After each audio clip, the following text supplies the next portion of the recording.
This is important because if we are to overcome the reality of these chains, we must know what the chains are. We must know what the chains are. We unfortunately are people who think that because, and I'm going to use an analogy here. Imagine a prison. And imagine we were in this prison for hundreds of years. And there were those in the prison telling us that these guards really don't have bullets in their gun yet. They just standing outside with the gun. But if you really pull on this gate and walk out, there's nothing they can do to you. And so we had Marcus Garvey saying that to us. We had Elijah Muhammad saying it to us. We had Dr. Martin Luther King saying it to us. Even before them, you had Yah Asante was saying it to us. You had Asado and Aset. These great ancestors of ours were saying to us, if you just stand up, and if you just move in a way that allows you to control your destiny, you will be able to control your destiny because we've done it before. But something has us chained. Something has us ensnared. Something has us stuck, whereby we don't move in a way that allows us to control our destiny.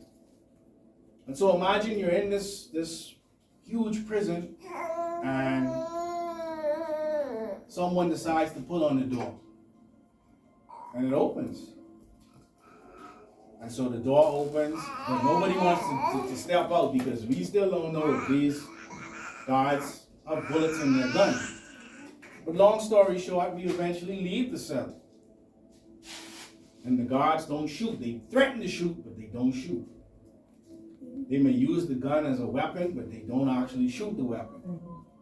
And so we become hip to the idea that, hey, these guys don't really have guns in their bullets in their guns.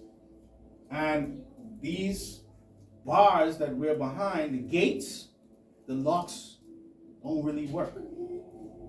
So we began to open these gates, open these cells, and we began to roam around the prison. But unfortunately, for many of us, we think because we're able to walk around the prison and the guards not shoot us, we think we're free. We don't recognize that there's still another gate, there's still another doorway to true freedom that would allow us to escape the actual grounds of the prison.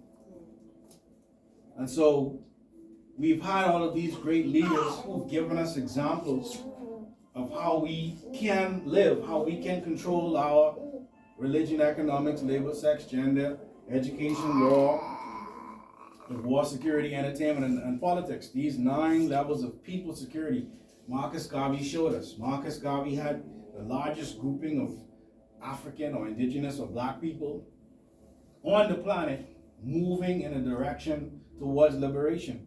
We were controlling lands, we were controlling businesses, we were controlling our way of dress, we were controlling how we ate. We were doing it. We were coming out of the prison. We were not just worried about being out of the cell. We weren't worried about if the guards had guns or not. We were leaving the prison and we were building our own space. And then we lost it. Many people blame Marcus Garvey for it. Oh, he wasn't a good businessman. Oh, he went to jail. Whatever the case is, but we let Marcus Garvey down. We didn't follow through with the plan that he already showed us would work. He didn't just tell us it would work. He didn't just stand up every week and tell us what could happen. He showed us what happens when we work as a people. One God, one aim, one destiny. Come on? Yes. And so, what brought us back to the point of not owning our own businesses, not growing our food, not making our own clothes, not having our own churches. And I mean, when I say having our own churches, I don't mean just put a black face on white supremacy. I mean have your own scriptures, like the Holy Book to church. What caused us to go backwards after Marcus Garvey. Because many people will say we've actually progressed since Marcus Garvey, but I would beg to differ. You find the most successful person that looks like you, and you trace the source of their wealth. You trace the source of their success. And it doesn't trace back to self and kind. Just think about it. And I'm not beating up on those people. I'm not saying they shouldn't be where they are financially, but where they are financially doesn't make them successful. It makes you financially successful. That's fine. We could use Oprah money. Yes, we could do something with that. You know what I'm saying? We could use a Michael Jordan's money. But isn't it funny how every time we talk about black people who are successful, we only call the same 4 or 5 people? Yeah. Mm-hmm.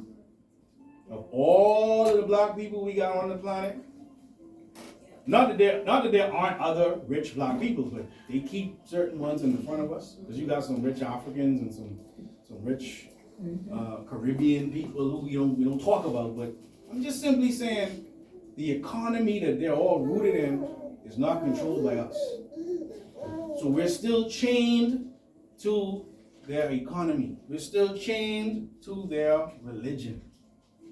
And so therefore, the labor force and how we operate is still chained to the irreality of success. And this is important because if we're going to break the chain, we got to see the chain first.